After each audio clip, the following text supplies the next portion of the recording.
I'm really honored to be here. More than anything today, I want to just pick your brains, and I want us to engage our minds on a couple of things. Okay? All right. I'm going to speak about changing the face of entrepreneurship in Africa. I'm going to speak about where we are as a country, where we've come from. I'm going to speak a little about music and the business of music, and a couple of other exciting stuff. So, how many people believe that they are unique? Great. How many people believe that by being unique, you have a unique gift? Great. How many people believe that you can make money and be wildly successful using that unique gift that you possess? Okay, that's it. That was my talk. Thank you. Looks like everyone knows everything. Okay, so I strongly believe that within each of us is a natural passion for something. And this natural passion you possess is not anything anyone can take away from you. We can try to hide it, but no one can take it away from you. Unfortunately, people don't get to manifest their passions because of either our culture, our education, our backgrounds, and so on and so forth. But I want to just discuss a couple of things with you guys, just to pick your brains regarding what I believe is the most important thing you can do as a human being, which is live your purpose. It is more important than anything else you could ever do. It's more important than your relationships. It's more important than anything you could ever do. Okay, let's start. Slide problems. Okay, no problem. As we wait for the slide. So what I'm going to give you is knowledge, which is basically information. With that information, I want you guys to get understanding. Understanding is understanding is how to apply the information you've got into your situation. And then wisdom is now execution. So I want us to get some information and hopefully get some understanding as well. So, okay, no problem. Let's just go. I believe strongly that just like every other continent in the world, or every other country in the world is taking its position regarding its execution of its services to the world, it's time for Africa to do that. And I believe Kenya is very uniquely placed because we are very technologically advanced. Education penetration is very high. We have an opportunity, we have the best opportunity, I think, in the region to live our purpose more than anyone else. Let me start with the background. When colonialists came into this country, they brought a lot of things, good stuff, education, they brought a lot of stuff.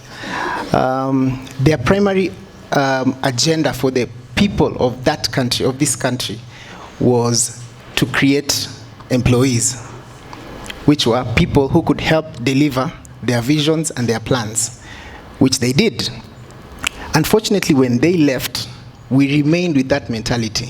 So we all grew up in a culture of believing that the best thing you could ever do is get born, get a job, and then go to shags, retire and die, which is, in my opinion, very sad. Because I strongly believe that you have a natural passion for something, and that natural passion needs to be manifested, all right, and then served to the world. You were created to solve a problem that your environment and your society needs right now, which means once you've manifested your gift, the world is ready to receive it. Let me take it a little further. The world is packed with resources enough to help you manifest your gift. The problem is, normally we don't usually are in the right setting, just as I mentioned, in the right environment, or in the right influence for us to be able to manifest these gifts, which is very sad. And I don't mean that getting employed or doing a job is bad. No, that's not what I mean. What I'm saying is this: the greatest thing you could ever do is fulfill your gift. And many people are in the wrong profession, many people are doing the wrong things and are not fulfilled.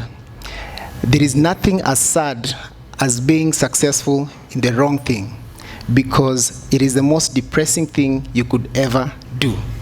Because you're doing something that you don't like, you're doing something that you hate. Yet when you were born, you came equipped within yourself with everything that you require to become anyone that you could want to be in the world. And the world is ready, open wide, ready to receive your gift, because there's a problem that you need to solve. Are we together? All right, great.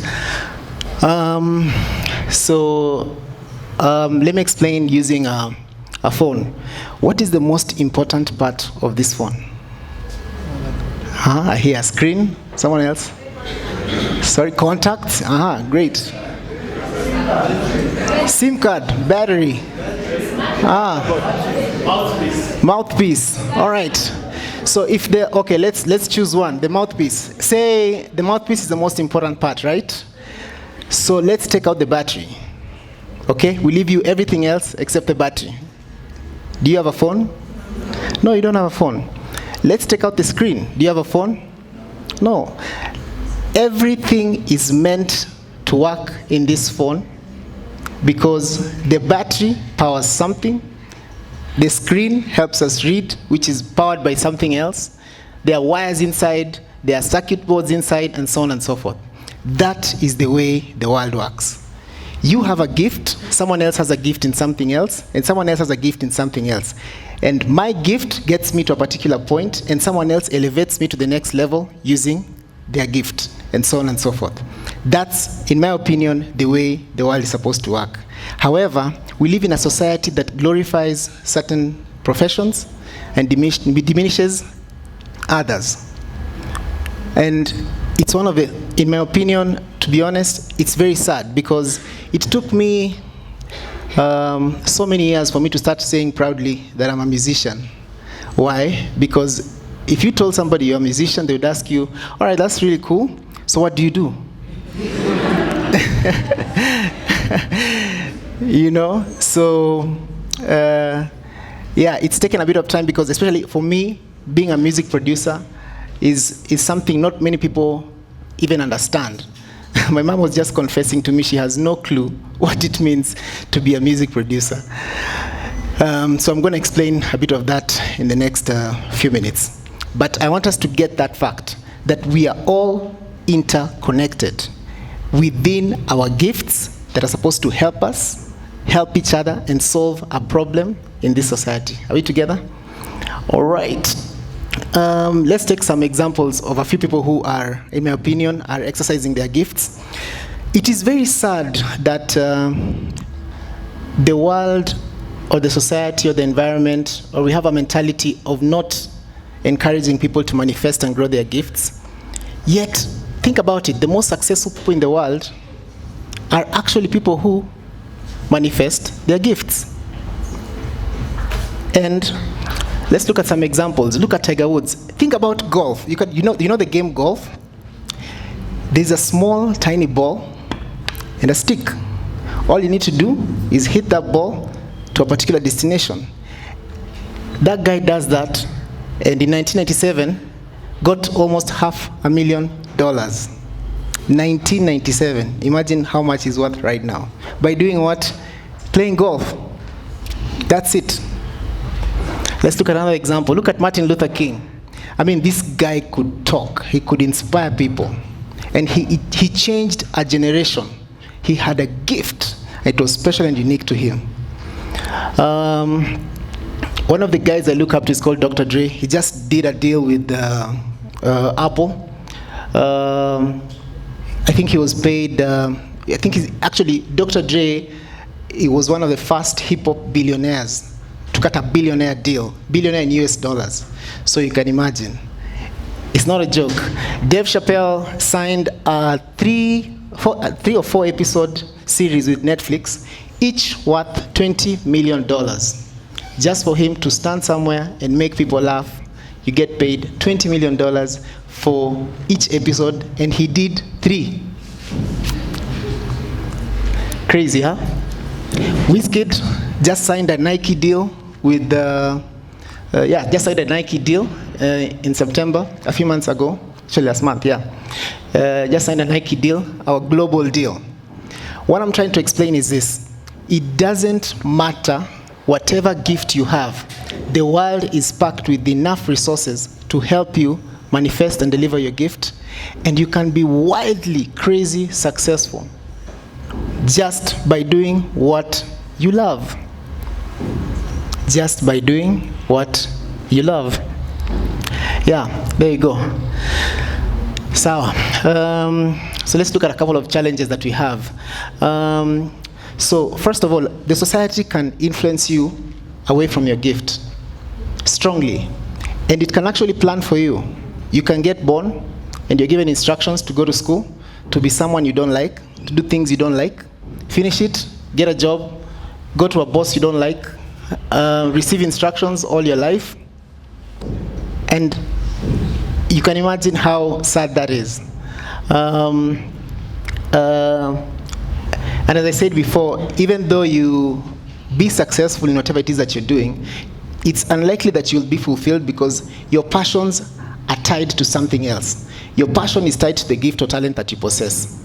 And by gift, guys, I don't mean singing, dancing. You can be a doctor and that's your gift because you like helping people, right?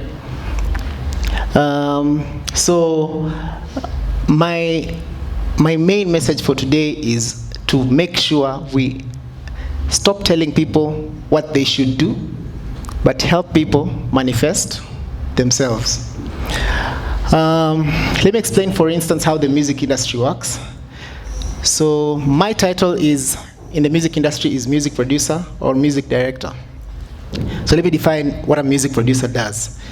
So you come to me, you have a song. You have a melody in your mind, or you have a bunch of words, and you feel like you want the next biggest hit. What I do is help you find your market. I help you determine how people will emotionally react to your song, which means, do we make it danceable? Do we make it slow? Do we make it fast? What instruments are we going to put, and why, and so on and so forth. During the same session, I also help you get resources that you need to help your content become the best it can be. For instance, do you need someone to help in songwriting? Do you need someone to help you play a bunch of instruments? Do you need someone to help you arrange the music, and so on and so forth? That's my work. So I transfer people's ideas from their minds onto something tangible. Okay? That's my work. My work ends there. Then there is another group of people who come in. They're called distributors. Distributors get the songs from me, and they make the songs available everywhere in the world, everywhere possible, depending mostly on who you're targeting. For instance, if you're doing a song for the Kenyan masses, a distributor will help make sure that your song reaches the Kenyan masses. If you're doing a song for Africa, a distributor will make sure the song gets to everywhere in Africa possible that your song can get. All right? The next group of people, now we have the song from the idea, we have it, it's tangible, we've given it to the distributor, now it's time to make money. Now, this is where publishers come in. A publisher is someone who takes care of the rights of your music. So a publisher will make sure that everywhere where your music can make money, makes money. The publisher connects you to deals, publisher makes sure radio stations pay you, and so on and so forth. That's how a song comes from someone's idea to you. Is it clear? Understood? All right, great. So, as I was explaining, the phone, several features, several items, but still one phone. Everyone manifesting their gift. So, the talent brings the content, all right? His role is finished. They only need to have the content. The producer develops the content. My work is done, all right? I've manifested my gift in that area. The distributor manifests their gift in that area by making sure your song goes everywhere. The publisher manifests their gift by making sure you make money. Let me tell you a few facts about the music industry that you may not know. You don't really need money to have a big song. You don't really need money to produce a song. You don't, because the way the world works right now, there are structures that have been put in place to make sure that everybody who participated in creating content makes money. It's 4 o'clock. All right. So if I call a guitarist to play a guitar riff in a song, that guitarist gets paid through what we call royalties. So, and the interesting thing is, for as long as the song is alive, that guitarist will make money. Let me take it further. For as long as that song is played, that guitarist's children's children will make money. Understood? Let me give you an example. Bob Marley died years ago. Do we listen to Bob Marley's music today? Yes. Where does that money go? That money belongs to Bob Marley's estate. Okay, and it's distributed to his family and whoever is in charge of his estate. And his publisher makes sure that anyone who was involved in the creation of Bob Marley's music, that means the producers, and the guitarist, the instrumentalist, and so on and so forth, background vocalist, everybody gets what is due to them. Have you understood how the industry works? All right, great. I want to tell you a bit about my personal story. So, I was born and raised in Shamahoho, which is not very far from here. Yeah, by born and raised, I mean like literally born and raised in Shamahoho. I'm one of those people who came to Nairobi the first time, and I was completely overwhelmed by everything that I saw. I mean, tall buildings and lifts. A lift to me was one of the biggest things, one of the biggest inventions of man. You know, so yeah. From when I was small, I mean, I knew I was supposed to do something in the music industry. I just didn't know what. I knew I couldn't sing, but I had this burning desire. When music came, I became alive. So my dad did a mistake by teaching me a few chords. He taught me how to play some songs, and I learned them really quickly. I started playing them in church, started playing them at school, and everybody was looking at me and getting overwhelmed. Man, this is so nice. I mean, this is really amazing. And I was wondering, why are these people getting surprised? And I'm just playing a bunch of keys. To be honest, I didn't even know what I was doing. I was just playing. So after that, I joined high school. That was in primary school.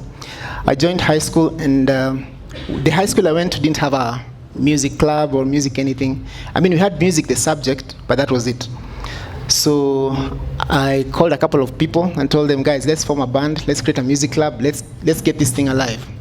And we started the music club. We formed a band, and we were, I mean, the only time we were defeated was was actually the first time the principal said, because you're the only ones who are proceeding to national levels, unfortunately the school you can't go, so try again next year. So for 2 years, we couldn't go for nationals, yet we had won every level under us. But the third year when we got to nationals, tukapatana na wazito. So we were beaten, we were I think number 3 or 4. It was a really amazing learning experience for me. So naturally, you can imagine, because my mind was in music 100%, I didn't really perform well. I didn't have passion for learning. In fact, at Form 3, I did very poorly. And my parents were called and told, I mean, you need to talk to this guy, because all he wants to do is music and go for trips and all manner of things. In fact, they said some really nasty things about me, that I'm going to be a failure, I'm never going to make it in life, and so on and so forth. So,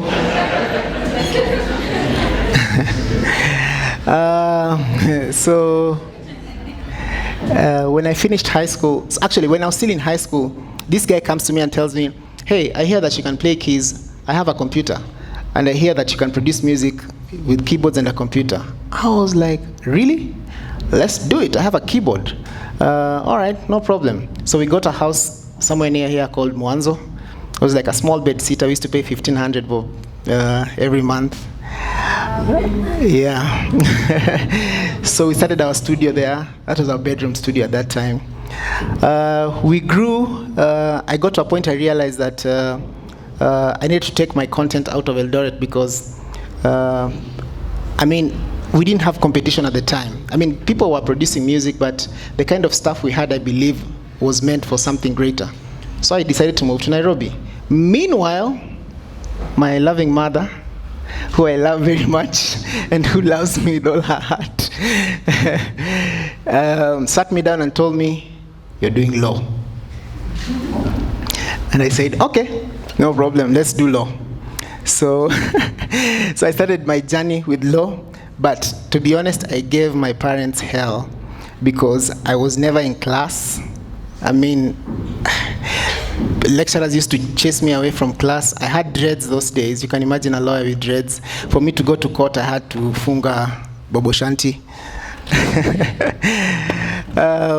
So it was a really tough time for me because I was still trying to find myself, and I really didn't want to disappoint my folks because I knew how much they sacrificed just to get me to school because it was not easy. When I was in campus and eventually Kenya School of Law, I was back and forth, trying to do music, trying to get myself here and there and so on and so forth. But I couldn't publicly say that I'm a musician because at that time, you can't compare law to music, guys. You sit down with someone and they ask you, okay, so you're doing music, why? You can be a really amazing, successful lawyer. What my plan was, what I realized was that, you know what? I can not only do music and have fun doing music, but I can be bigger than a lawyer. I can actually employ a team of lawyers. I can actually not only employ a team of lawyers, but I travel with them to the world and have them take care of my needs and pay them premium. Isn't that good? So at the end of the day, I got myself attached to people who really helped me, mentored me, took me through the journey to show me, all right, stop thinking like this, start thinking like this. This is the way the music industry works, and so on and so forth. So I started working with guys like Inanyambane. I was his music director, worked with Sauti Sol, amongst many other artists. I started a studio called Pacho, which in my opinion has the best catalog in this country because one of the CEOs is a dangerous music producer. So, yes, so it's true that I'm on my 4th passport book right now. I've traveled to various parts of the world. Man, when you hear people say that your gift will bring you before kings, that's true. I've been to places I never thought ever that I would be. I have seen and met great people. I have been able to solve some big problems, big music problems for some of the biggest companies in this country and even in Africa. That's why I strongly believe that your gift and your passion, let me tell you, it's really up to you. How far it goes, it really depends on your imagination. So I'm really happy that that's where I am right now. So I want us to debunk a few myths about success. We've all been told success is, cars, money, and all these other things. In my opinion, success is about yourself. Success is a measure of what you do, where you are, versus what you're supposed to do. Success is not measured by other people, by comparing yourself to other people. Success is only that yesterday I was there, today I'm here, and tomorrow I want to go there. Now that's success. But we've been told success means, a bunch of cars, live in this neighborhood, or have this amount of money. That's not true. I also believe that if you manifest what you are born to do, you will get people who will go out of their way to help you. They will go out of their way to help you, because you will be solving a problem, and that problem is something that a lot of people will be going through, but only you have the solution. For instance, when a company comes to me and tells me that we want to make music for, we want to do an ad, and we want to make music that we feel will connect to the people, my work is to make sure that whatever it is that they want to achieve musically, that they achieve it. Now, I will charge them based on how big their problem is. If their problem is really big, now I'll charge them big. If their problem is really small, which I try not to take small problems, if the problem is really small, then we'll do small. Yeah? So that is what it is. Let's go to the next slide. The beauty about having a gift is people don't, you are the one who determines your own value. No one comes to you and tells you, this is how much I think you should charge. This is how much I think you are worth. You determine your own value. If you decide you want to charge $1 million bob, charge $1 million bob. But make sure you solve a problem worth 1 million shillings. And guys, it's really that simple. It's really that simple. Think about it. If you have a headache, you can take a medicine worth 10 shillings, and it's done. But if you have a tumor, now we need a doctor. India. Exactly. Yeah? Big problem. And for you to be able to solve a tumor problem, it means you have to have the capacity and resources to be able to solve that problem. And that's the way it works everywhere. Everywhere in the world. That's the way it works. Next slide. I want to encourage each of us. Look within yourself and find out what it is you feel gives you the most fulfillment. What is it you feel you're passionate about? What is it you feel that you have that no one can take away from you? Because guys, let me tell you something. No one can take away your gift. You can never retire from your gift. You can never retire from your gift. You can never be fired from your gift. You can be fired from your job, but you can never be fired from your gift. No one can fire me from me. Make sense? All right. Great. So if we encourage each person to grow, develop, and manifest their gift and serve it to the world, what happens? It means there's a problem that I will encounter somewhere, that someone somewhere is going to have the gift to solve it. And I have the solution to someone else's problem. Make sense? Great. All right. I want us to take a small vow. Let's stand up, everybody.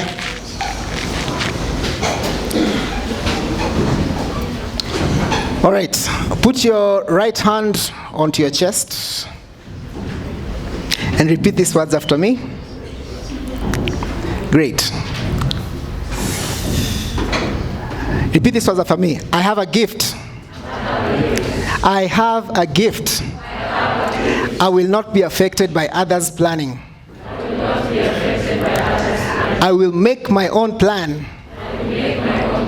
I believe my gift is permanent. Nobody will fire me from my gift. I will not retire from my gift. The world is waiting for me to serve my gift.